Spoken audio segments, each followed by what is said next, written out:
Ricardo Villaveses, presidente de Asocani, este almuerzo con todos los amigos de la Sociedad de Agricultores y Ganaderos del Valle del Cauca. Yo partiría diciéndole que si ha habido un crítico del presidente Gaviria en el sector agrícola he sido yo.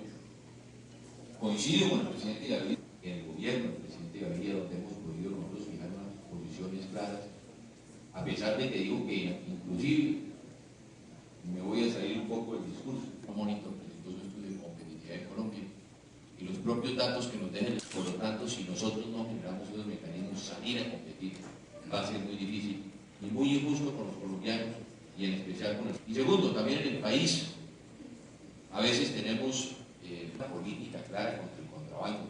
Entre los países más se abren, mejores aduanas se tienen, y la aduana nuestra, como he dicho yo, es una vergüenza.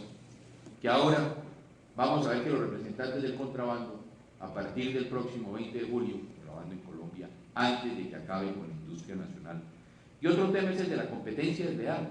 También se le critica la apertura. Este no es un problema de la apertura, es un problema del gobierno, es un problema de Estado. Si nosotros no hacemos que sean eficientes nuestros ministerios, que no sean respuestas claras y prontas a las denuncias que por competencia desleal se hacen en el país, lógicamente se va a acabar con la industria colombiana. Por eso, a lo que me refiero yo en buena parte es eficiencia, pero eficiencia del Estado y eficiencia que tiene que verse representada en beneficio de todos los sectores del país. Y por eso yo creo que en esta intervención que he querido hacer escrita en el día de hoy, yo aspiro, ¿verdad, doctor César Augusto y queridos amigos, darle respuestas a buena parte de sus preguntas, de sus preocupaciones y poder también fijar una posición clara en lo que considero debe ser la política del próximo gobierno frente a toda la política que tiene que ver con el sector agrícola en el país. Yo deseo una vez más agradecerle a todos pujanza y de capacidad para innovar y competir. Sin ignorar la capacidad empresarial de todos ustedes aquí representados, vale la pena destacar lo que han logrado las industrias azucarera, frutícola y otras del Valle del Cauca. Estos casos se caracterizan por sus logros de producción y competitividad internacional basados en la acción empresarial del sector privado, la utilización de recursos propios en desarrollo de mecanismos que le han permitido la innovación, la amplia responsabilidad e integración social en las regiones donde han propiciado producciones agrícolas y agroindustriales. Ese patrón característico de buena parte de la agricultura vallecaucana es un modelo que favorecerá mi gobierno, buscando que las políticas agropecuarias responsabilicen al Estado de las funciones que debe cumplir sin interferir en la acción efectiva del sector privado. Esto es lo que llamaría una combinación de empresa privada con responsabilidad social, con una política de crecimiento económico con responsabilidad social, como la que propongo para mi gobierno. Dentro de este marco quisiera referirme a los temas de mayor interés para ustedes, que me fueron planteados por el doctor César Augusto Londoño, y esbozar en mis respuestas algunos de los planteamientos que estoy proponiendo al sector agropecuario. En primer término, permítame plantear algunos aspectos de mi política económica, a la cual he tenido oportunidad de referirme muy ampliamente en otros foros. Requisito fundamental para que las políticas sectoriales y en particular la agropecuaria tengan éxito es la estabilidad macroeconómica. Sin dicha estabilidad no habrá una agricultura dinámica, así como tampoco bajas tasas de inflación y tasas de cambio competitivo. No quiero vender ilusiones proponiendo milagros sectoriales sin comprometerme con la estabilidad macroeconómica. Es central preocupación de ustedes con la revaluación que nos ha tocado afrontar, que está minando la rentabilidad de sus actividades productivas. Es indispensable un saneamiento en el déficit fiscal para evitar en el mediano y en el largo plazo mayores revaluaciones del peso. Nos preocupa en este sentido la ineficiencia y la corrupción que están causando sobrecostos fiscales innecesarios, así como la falta de claras prioridades en el gasto público. Precisamente por ello, y dado que, como ya lo anoté, la urgente necesidad de frenar la revaluación va a imponer al gobierno una difícil situación fiscal, yo he propuesto al país unas prioridades para los próximos 4 años. La inversión del Estado se destinará prioritariamente a lo fundamental, esto es, a la inversión social que favorezca a todos los colombianos en educación, agua potable, calidad y cobertura de servicios de salud, modernización de la infraestructura vial, recuperación de la seguridad y de la inversión pública agropecuaria. Mi propuesta de infraestructura se basa en una ambiciosa participación del sector privado, no solo porque creo que debemos buscar en el sector mayor eficiencia, sino porque las necesidades de inversión son tan gigantescas que si esperamos a que el gobierno las construya, el país no va a lograr ser más competitivo. Experiencias como la tienen ustedes aquí, la de la carretera Buga-La Paila, deben ser ampliadas para construir incluso carreteras con tráficos inferiores y donde, aunque no se logre recuperar enteramente los costos, sea el sector privado con apoyos financieros directos de la nación quien ejecute los proyectos. Solo así podremos evitar los inmensos sobrecostos y demoras que hoy en día tienen nuestros proyectos públicos. Por eso, estoy seguro de poder construir en los próximos 4 años los primeros 750 kilómetros de autopistas de altas especificaciones, entre las que se cuenta la carretera entre Buga y Buenaventura, tan necesaria para un país que quiere exportar. Reitero la necesidad que al sector agropecuario se le dé mayor prioridad dentro del presupuesto de inversión pública. Puede que terminemos por no coincidir ustedes y yo en todos los puntos sobre cómo se deben utilizar estos mayores recursos, pero lo que sí hay claridad es que por muchos años el sector agropecuario ha venido sufriendo una grave crisis de inversión, principalmente pública, pero también de inversión privada. No hay duda que el problema de inseguridad es uno de los principales causantes de que muchas inversiones privadas necesarias para la capitalización del campo no se hayan dado. El riesgo de invertir en el campo no se ve recompensado. Pero además de la inseguridad, la escala misma de nuestra producción, que en su mayoría son pequeños y medianos productores, existen obviamente excepciones, no les permite generar verdaderas empresas agrícolas en las cuales exista una dinámica de investigación y tecnología en producción y comercialización. De ahí la necesidad de orientar la inversión pública a la investigación y transferencia de tecnología en la economía campesina como responsabilidad del Estado. Por otra parte, para aquellos productos exportables cuya capacidad investigativa se ha desarrollado con base en la iniciativa privada, lo que corresponde al Estado es incentivarla y facilitarla a la vez que garantizar la propiedad sobre los resultados de tales investigaciones. Esquemas como el de Cenicaña y Cenicafé merecen todo nuestro apoyo y deben servir de ejemplo para el desarrollo tecnológico y de una agricultura competitiva en nuestro país. Es en la anterior dirección, así como en la construcción de la infraestructura básica para el riego y drenaje y la requerida para el desarrollo rural, en la que vamos a orientar el gasto público para que este sector, antes que en subsidios que en el pasado no fueron solución, entre otras cosas porque se beneficiaron de ellos quienes no eran necesariamente sus destinatarios originales. No cabe duda que los subsidios requerirán inmensas disponibilidades de recursos con los cuales hoy no cuenta el país. Pero además estoy convencido que ellos serán necesarios tan solo como medida temporal si logramos, primero, disminuir la inseguridad. Segundo, frenar la revaluación. Tercero, armonizar nuestro proceso de integración andino y ser rápidos en proteger al sector de la competencia desleal de otros países. Y cuarto, ampliar la participación del sector dentro del presupuesto nacional para capitalizarlo y modernizarlo.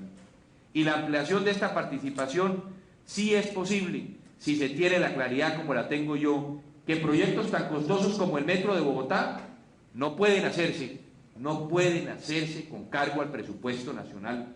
El Metro de Bogotá debe hacerse con concesión por los particulares, pero no a cargo de los bayunos y de los tolimenses o de los costeños, mientras las inversiones aquí siguen de capa caída. Yo quisiera ser claro y específico cuando se habla de subsidios, para ser consecuente con mis principios y con mi programa de gobierno. Yo no prometo por prometer sin que pueda cumplir lo prometido. Yo no voy a caer en esos eslogans populistas que prometen restablecer los subsidios al agro, independientemente de su efectividad e implicaciones fiscales. Los subsidios por sí no son objetivos de una política seria, coherente y con un compromiso claro de gobierno. Yo sí me puedo comprometer ante ustedes en lo que yo he venido planteando. Nuestro propósito es asegurarle a Colombia una agricultura estable y sostenible en el largo plazo, altamente competitiva, confiable desde el punto de vista del inversionista, manejada con criterios de productividad y considerando como elemento fundamental la necesidad del desarrollo social en el campo. Para lograr lo anterior en mi política agraria, utilizaré los instrumentos que sean necesarios, incluyendo la aplicación de subsidios con responsabilidad fiscal, en forma selectiva para que realmente tengan un impacto en la producción y productividad y que beneficien directamente a los productores de menores ingresos más vulnerables ante la crisis y la transición que les está tocando afrontar al sector agrario. Dentro de una sana política fiscal y clara priorización es que lograremos la meta de llegar por lo menos al 2% del Producto Interno en el superávit fiscal. Desde luego, con una sana política monetaria que corresponde a la Junta Directiva del Banco de la República, lograremos en mi gobierno un equilibrio cambiario que sea justo con nuestros sectores productivos. Es valedera la preocupación que surge sobre un posible escenario de revaluación asociado a los recursos que generará Cusiana. Esta preocupación ciertamente es válida si no se ejerce una clara disciplina fiscal, permitiendo que los dólares petroleros se conviertan en la disculpa para comprometer al Estado más allá de sus posibilidades y de sus responsabilidades. La ventaja de Cusiana es que es una bonanza estatal. Esto es una ventaja, obviamente, si el gobierno actúa con prudencia, y obviamente sería una desventaja frente a un gobierno que crea que gastando se arregla la situación. Yo estoy seguro que si logramos estabilizar rápidamente nuestra macroeconomía, Cusiana no será un problema si logra resolver dos situaciones: que se cree un fondo en el exterior para que las divisas que entren al país en la medida que la economía las pueda absorber, y segundo, que a través de una buena ley de regalías logremos detener las presiones de gasto de las entidades descentralizadas. De otro lado, hay una crisis de rentabilidad en el agro que se ha reflejado en una disminución de ingresos y la cual es necesario afrontar. Esta es una crisis que obedece en parte a los modelos y políticas económicas del pasado que no propiciaron un aumento en la productividad y en la competitividad. La política agropecuaria de los últimos años no nos preparó para afrontar la apertura como lo demuestra la tendencia y su crecimiento de los últimos años y la crisis actual. Ustedes saben muy bien que creo en la internacionalización de la economía y en la apertura. Sin embargo, creo necesario durante mi gobierno devolverle al sector agropecuario su importancia económica, haciendo justicia con nuestros campesinos y productores agropecuarios y agroindustriales que en el pasado han puesto gran parte del costo para financiar el desarrollo de toda nuestra economía y recientemente para subsistir en sus actividades económicas frente al reto para la apertura y presiones de la revaluación. La estrategia económica expuesta anteriormente permitirá también bajar la inflación a un solo dígito para el año 98 y ciertamente disminuyendo los costos pasados en que les ha tocado incurrir a ustedes los productores agropecuarios. La inversión del Estado y los incentivos que permitan disminuir tales costos, como ya lo dije, serán prioritarios en mi gobierno. Por otra parte, hay elementos dentro de la Ley 101 que permitirán, si se aplica en forma selectiva y efectiva por el Estado y por el sector privado, mejorar la rentabilidad agropecuaria. Tal es el caso del desarrollo que se le da en ella a los preceptos constitucionales en materia de parafiscalidad. El establecimiento de fondos de esa naturaleza, comparables al esquema exitoso reconocido internacionalmente como el del Fondo Nacional del Café, podrá extenderse a otros sectores, siendo un importante avance que permitirá financiar varias de las responsabilidades que le competen al sector privado dentro de un nuevo modelo de desarrollo. Asimismo, el Estado tiene otros instrumentos que ayudan a mejorar la rentabilidad del sector agropecuario, a la vez que ampliar sus mercados. Permítame que preste el concepto y definición reingeniería de un autor muy cotizado actualmente, Michael Hammer, adaptándola a las necesidades del sector público colombiano. Aunque con este gobierno se ha avanzado en el proceso de modernización del Estado, creo que hay mucho que avanzar y en particular en la reingeniería del aparato burocrático encargado de administrar las políticas en el sector agropecuario. Consiste en la revisión fundamental y un rediseño radical para alcanzar las mejoras espectaculares que se requieren en medidas críticas y aplicación de instrumentos de política contemporáneos que muestren resultados en términos de disminución de costos para nuestra economía, así como calidad y rapidez en las decisiones del Estado que de una u otra manera afectan al sector privado. Lo fundamental aquí es devolverle la seguridad para la inversión privada, y al referirme al sector privado es tanto al industrial como al grande y al pequeño productor agropecuario dedicados a una actividad económica. Es crítico en el corto plazo revisar la capacidad de nuestras instituciones e instrumentos para el manejo de nuestra política de comercio exterior. Es necesaria una alta profesionalización y nivel técnico en el manejo de las negociaciones comerciales internacionales, especialmente dentro del Grupo Andino y considerando también el nuevo marco del GATT fijada dentro de las negociaciones de la ronda de Uruguay recientemente concluida. Y desde luego, la mejora en la efectividad aduanera requerida dentro de un proceso de apertura.